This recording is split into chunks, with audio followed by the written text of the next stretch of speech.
Essa caminhada que nós fazemos com o Evangelho de São Lucas durante a semana, porque no domingo o Evangelho que está sendo lido é o de São Marcos. Jesus vai fazendo o itinerário para a nossa vida, para que nós possamos cada vez mais conhecê-lo melhor e vivermos para Ele. Ontem, esses 3 dias passados, ele estava ali na casa de um fariseu, num jantar, e Jesus começou a falar severamente para os fariseus que eles deveriam, no caso, mudar de vida, porque a vida que eles estavam levando não era uma vida correta. Ontem nós saímos dessa casa agora, porque no final do Evangelho, os fariseus tinham tomado a decisão de matar Jesus. Se sentiram ofendidos demais, então vamos matar. Aí nós saímos do capítulo 11 e entramos agora no capítulo 12. Então, São Lucas, capítulo 12, do 1 ao 7. Aí fala que uma multidão estava atrás de Jesus e ele, de forma ali bem discreta, ele olhou para os discípulos e começou a falar para os discípulos. Percebam que ele não está falando para a multidão, de uma forma bem particular. Jesus começou a falar primeiro aos seus discípulos. Então, tudo aquilo que ele fala, que ele ensina para os discípulos, deve ser guardado no coração para depois ser falado. Então, tudo que é falado ali, naquele momento de oração, naquele momento que estão com ele, depois isso deve ser proclamado, não pode ficar escondido. Aí é que ele vai dizer, né? Porque tudo que está escondido deve ser visto, deve ser ouvido. Aí depois ele fala uma coisa, diante daquilo que já está prestes para acontecer na vida dele, que é a morte dele. Vocês veem que eu estou sempre relembrando que tudo começou ali no capítulo 9, versículo 51, Jesus percebendo que tinha chegado a hora dele passar deste mundo para o outro, dele sair desse mundo para o encontro do Pai. Ele tomou a decisão e foi para Jerusalém. Agora ele está lá em Jerusalém, está ali nas mediações. E agora os homens estão dizendo que vão matá-lo. Então agora ele olha para os discípulos e diz assim: pois bem, meus amigos, eu vos digo, não tenhas medo daqueles que matam o corpo. Olha, ele toma a decisão, sabia que estava chegando a hora dele morrer. Os fariseus e doutores da lei agora já estão também com a decisão de matá-lo. Então, ele está correndo perigo agora. A qualquer momento ele poderá ser morto. Então, ele leva os discípulos a entenderem que eles não devem ter medo da morte. É isso que ele está dizendo. Não tenham medo daqueles que matam o corpo, não podendo fazer mais do que isto. Olha só, uma coisa tão simples, né, que ele está dizendo, mas muito complicada ao mesmo tempo. A única coisa que eles podem fazer é matar. E vejam só, ele não está dizendo que os discípulos seriam protegidos ao ponto de que, assim, olha, não tenham medo daqueles que vão querer te matar. Fiquem tranquilos, eu vou mandar os anjos ao seu redor e vocês serão protegidos e vocês não vão morrer. Não, ele está dizendo que vai morrer. O seguidor de Jesus vai passar por essa situação de perseguição ao ponto de matarem, eliminarem. Eliminarem por quê? Está dando problema. As leis civis estão dizendo isso, É assim que deve fazer, que deve viver. E os cristãos, como são contrários, então a melhor forma de resolver essa situação é como? Eliminando. Então mata. Aí está dizendo, não fiquem com medo, não. A única coisa que eles podem fazer é matar. Matar esse corpo, nada mais.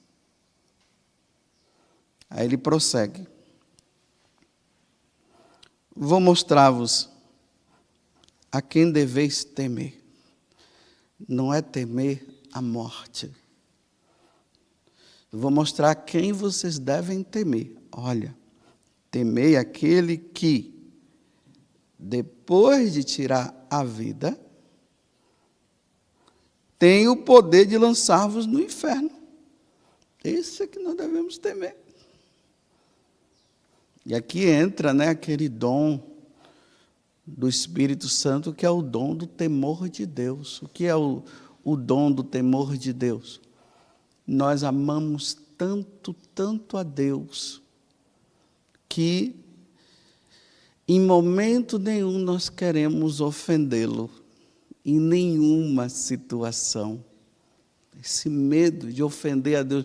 Mas não é o medo de ofender a Deus porque Deus vai me castigar ou vai fazer alguma coisa. É porque amo tanto, nós amamos tanto a Ele, que eu fico com medo, eu fico pisando em ovos, porque eu quero sempre agradá-lo, eu não quero fazer nada que possa desagradar. Esse é o temor de Deus. Aí ele está dizendo, vou mostrar-vos a quem deveis temer. Temei aquele que depois de tirar a vida, tem o poder de lançar-vos no inferno. Aí a pessoa, ela não tem temor a Deus, vive uma vida de qualquer jeito. Não é fiel aos mandamentos. Não procura viver os sacramentos como devem ser vividos. Aí Jesus está dizendo assim, esse, depois da morte, será lançado no fogo do inferno. Que é como eu digo para vocês, Você vai ver, os padres hoje não falam mais disso. Não falam do julgamento que nós teremos que passar. Mas não fala não porque senão o pessoal vai ficar com medo. Aí tem medo. Vão ficar com medo da palavrinha o inferno, que é o resultado daqueles que não querem servir a Deus aqui. Aí não fala, e aí as pessoas vivem ofendendo a Deus, porque para elas não existem isso, todo mundo vai para o céu, então elas entram numa atitude de ofender a Deus, então elas ficam ofendendo, e depois elas vão para o inferno. Porque não se fala do perigo. Imagina, vamos supor que lá tem uma cidade, outra cidade ligada por uma estrada, claro, é assim mesmo, e os motoristas não sabem que em um determinado momento da estrada abriu-se uma cratera muito grande que não dá para passar. E se a pessoa vier numa velocidade, ela por não ter nenhum sinal, ela vai cair naquela cratera. E vão morrer todos lá dentro. Aí ninguém diz nada. Não diz nada, porque senão vão ficar com medo de passar por aquela estrada. Aí só vê gente caindo, porque ninguém falou nada. Então hoje, nós sacerdotes, com medo de perder fiéis, e sabe lá o que mais, às vezes porque não acreditam mais nessas coisas mesmo, não se fala disso. Então o que é que acontece? Igreja cheia, os fiéis tudo ali, bendizendo, louvando a Deus. Quando saem vão pecar, vão fazer um monte de coisa errada e tal. Porque ninguém alertou, dizendo, olha, não faça isso, não faça aquilo. Então Jesus está sendo bem claro. Então, vocês devem temer, sim, aquele que depois que tirar a vida, tem o poder de lançar-vos no inferno, que é outra coisa que hoje, meu Deus, é tão difícil as pessoas entenderem isso. Essa verdade é tão difícil. Satanás conseguiu inventar tanta mentira que as pessoas hoje chegaram ao ponto de entender que a justiça divina não existe. Bem, o ateu vai dizer bem assim: olha, como é que um Deus que vocês dizem que é tão bom, depois vai lançar você no inferno? Aí os cristãos dizem assim: não, realmente, Deus é tão bom que Ele não vai nos lançar lá. E aí, baderna, orgia, diz ser seguidor de Jesus, mas numa vida errada. É assim que nós estamos. Não acredite, não fique muito iludido com igreja cheia, não, viu? Essa ilusão de igreja cheia. Nossa, aquela igreja lá tão cheia. Está cheia. Muita gente. Apinhado de gente. Mas e aí? Estão levando uma vida santa? Ou estão só indo lá para receber cura, libertação, disso e daquilo, receber um grande milagre, que está prometendo milagre, a pessoa vai, recebe milagre e começa na vida sem vergonha. Não muda. Então está difícil hoje entender isso. É misericórdia, é amor e misericórdia, Deus é bom, Deus é maravilhoso, Deus ama você do jeito que você é, Ele é da vitória, Ele é poderoso, Ele é tudo, mas ninguém diz assim: parem de ofender a Deus, como Nossa Senhora falou em Fátima. Não se fala isso. Pare de ofender a Deus. Porque Deus já não aguenta mais tantas ofensas por parte dos que estão na igreja e por parte dos que estão fora. E muito mais pelos que estão dentro da igreja. Porque os que estão dentro da igreja conhecem a Deus, pelo menos acham que conhecem, né?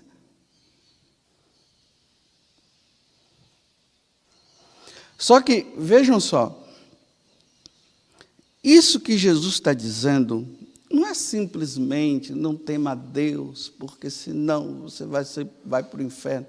Não é. É isso também, mas é muito mais. A nossa vida cristã, nós devemos ir nesse caminho de perfeição, como Santa Teresa fala, tanto lá no livro da vida, como no caminho de perfeição, que são os 2 livros que ela escreveu, tem o terceiro também, né, que é como é aquele lá das moradas? Castelo Interior, né? Mas esses 2, ela faz um itinerário para mostrar que dentro de nós deve crescer cada vez mais um desejo de ver Deus. A nossa vida de oração, ela deve nos levar a esse desejo. Tanto que Santa Teresa, quando era criança, né, sabendo que muitas pessoas estavam morrendo pela causa de Jesus, os mártires, ela sentiu o desejo de querer morrer como eles, para ir logo para o céu. Então ela pega o irmãozinho dela, faz a cabeça do irmão, e diz: vamos lá para nós, porque nós queremos, eu quero ver Deus, vamos lá para a gente ver Deus e tal. Então os 2 saem, aí depois um tio encontra e diz: o que é que vocês estão indo para onde? Volta para casa. Aí voltaram para casa. Mas dentro dela, já na fase de criança, porque ela foi bem educada na lei de Deus, nas coisas de Deus. Se os pais dão Deus, os filhos vão querer Deus. Vai ficar dando um monte de coisa por aí, não vai querer Deus, né? Vai querer as coisas. Então eu quero ver Deus. É isso que a vida de oração nossa deve nos levar. Eu quero ver Deus. Eu não tenho outro desejo aqui na terra a não ser esse: ver Deus.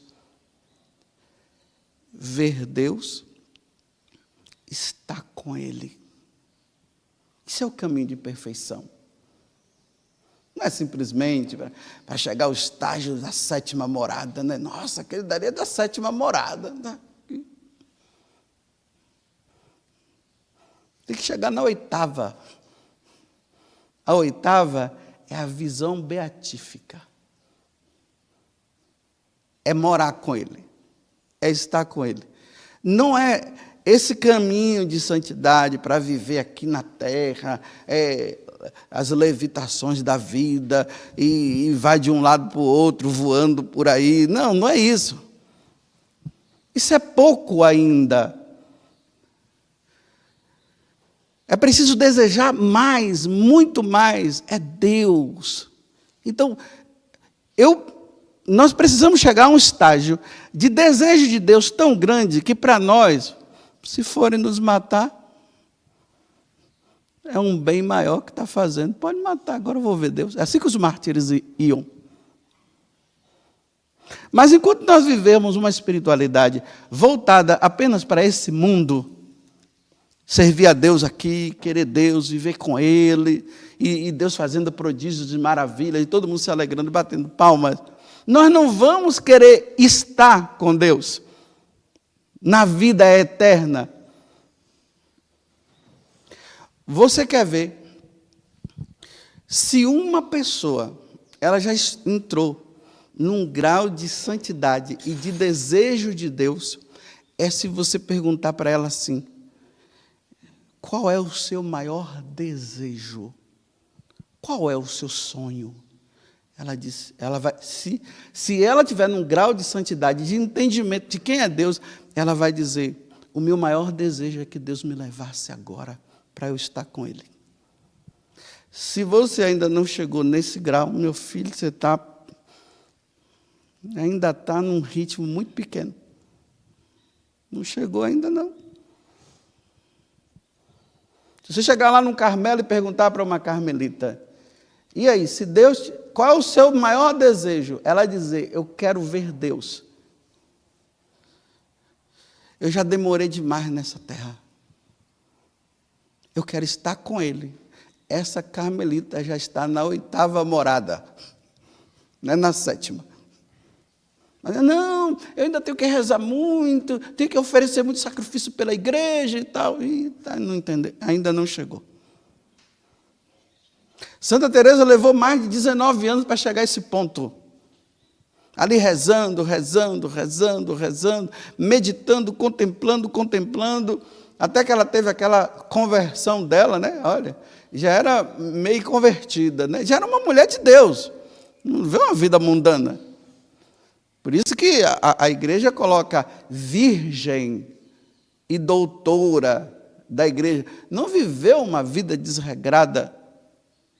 Não experimentou, entre aspas, o mundo como nós vemos o mundo hoje. Mas lá dentro do Carmelo ainda precisou passar por uma outra conversão. Aí, a partir dessa conversão, quando ela vê Jesus flagelado, aí ela começa a chorar desesperadamente. Tu me amas de uma forma grandiosa e eu só te ofendo, meu Deus. O que eu posso fazer para te amar mais? Olha só. E aí começa essa vida dela de sacrifício, de reforma do Carmelo, e o desejo cada vez mais de querer Deus, assim. Se você chegar para um padre e falar a mesma coisa: padre, o senhor desejaria, se Jesus pedisse para o senhor morrer, o senhor ir ao encontro dele hoje, o que é que você iria dizer? Se ele dizer: vamos parar com isso, vira a boca, essa boca para maré de vazante, não entendeu nada. Ele ainda não é um sacerdote segundo o coração de Deus e de Nossa Senhora. Ele ainda está voltado para esse mundo. Ele ainda está apegado. Agora, vejam só, como é difícil para um casal que já tem os seus filhos querer ir para o céu logo. É difícil. A Paula já balançou aqui a cabeça, dizendo, confirmando. Por quê? Os filhos. Tem as filhas. Tem o esposo, tem a esposa. Deixar o meu esposo? Agora não. Deixar os meus filhos? Não, eu quero ver. Eu não só quero ver os meus filhos crescerem, eu quero ver os meus netos. Aí aqueles que ainda estão mais apegados, eu quero ver os meus bisnetos. E os que estão mais apegados, os tataranetos. Não me leva, não, eu quero ver, aí vai, né? Por causa desse vínculo afetivo que existe entre um e outro. Agora, deveria ser assim, como a mulher lá do livro dos Macabeus. Vai, meus filhos, daqui a pouco nós nos encontraremos lá. Ela eleva o desejo de estar com os filhos, mas não aqui na terra, no céu, na eternidade. Mas como é difícil? Para Santa Teresa era fácil, ela queria ver Deus. Não era casada, não tinha filhos, não tinha esposo. Aí no final da vida dela, olha só como é que é, para vocês entenderem isso, né? É porque eu estou querendo que vocês entendam essa passagem do Evangelho, não simplesmente na questão do martírio. O medo, não tenha medo daquele que pode matar o seu corpo. Não, é no sentido de, esse mundo não existe nada mais que me apegue. A única coisa que eu quero é ver Deus, é estar com Ele. Então, podem matar. Vocês entenderam? Esse desejo é um desejo. Aí, na hora que ela está prestes a morrer com 67 anos, e eu tenho uma certeza interior que eu não vou chegar aos 70, não. Eu não vou chegar, eu acho, mas pode ser coisa da minha cabeça. Já estou com 55, então falta 15 anos. E eu estou louco para chegar a essa hora. O que é que pode me apegar mais aqui? A canção nova? A canção nova. Me apegar a canção nova. A vocês que moram aqui, que nada. Eu quero ver Deus. Vocês já estão enjoados. Esse desejo. Aí ela fala para a irmã que estava acompanhando ela naquele momento. Ela disse bem assim: finalmente, irmã, estou indo ao encontro daquele que eu sempre desejei. E aí morre. Olha que morte linda. Não, mas irmãs, ainda tem Carmelo para fundar. Funde vocês aí. Eu chega. Vão fundando vocês. Agora se vire, a minha parte eu já fiz. Agora aquele que eu sempre desejei já está me chamando, quero ir ao encontro dele. É assim que todo cristão deveria viver. Nós passamos, meus irmãos e minhas irmãs, a vida nessa terra desejando ver Deus e querer estar com Ele. Eu vou repetir, se você ainda não chegou nesse grau de desejo, você ainda está patinando, você ainda tem seus apegos. Deus ainda não é Deus na sua vida. O Deus da tua vida são as coisas. São as coisas que você faz, são as coisas que você tem. Então você não quer ainda largar isso. Mas é preciso chegar nessa vida de oração, nessa contemplação, nessa vida com Deus, de chegar o momento de dizer assim: meu Deus, quanto tempo eu perdi apegada a essas coisinhas aqui, e o Senhor é o dono de todas as coisas, é o Senhor que eu quero. Senhor, eu quero te ver, eu quero estar contigo. Vocês estão vendo que aqui não é um caso de pessoa que está depressiva, e que está desgostosa da vida. Não, vive bem, mas chegou ao ponto de dizer assim: nossa Senhora, qual é o seu sonho? Imagina, vou terminar, viu? um programa religioso, uma vez eu vi, aí perguntando ali para as pessoas que eram religiosas, qual é o seu sonho? Aí as pessoas religiosas que estavam lá, meu sonho é fazer uma faculdade. O meu sonho é viajar não sei para onde. Meu sonho... Um religioso ainda está com o sonho de querer ver a Torre Eiffel? Meu Deus, é muito pouco. É muito pouco. A resposta de todos deveria ser a mesma. Eu quero ver Deus. Eu quero estar no céu. Porque a vida religiosa, se não tivesse sentido, é simplesmente desejos humanos. Então, veja só, se você perguntar para um jovem aí de fora, e aí, qual é o seu sonho? Ele vai dizer isso, eu quero ir para a França, eu quero estudar, eu quero fazer faculdade, eu quero ter filhos, eu quero fazer... Porque eles não têm Deus como centro da vida dele. Então, está no mesmo nível. Aqueles religiosos, junto com as pessoas do mundo, estão no mesmo nível, ainda não chegaram no verdadeiro desejo. E o desejo é, quero ver Deus, quero estar com Ele, quero morar com Ele. Então pedalem, viu? Rezem bastante, para chegar a esse desejo. Louvado seja nosso Senhor Jesus Cristo. E a nossa Mãe, Maria Santíssima.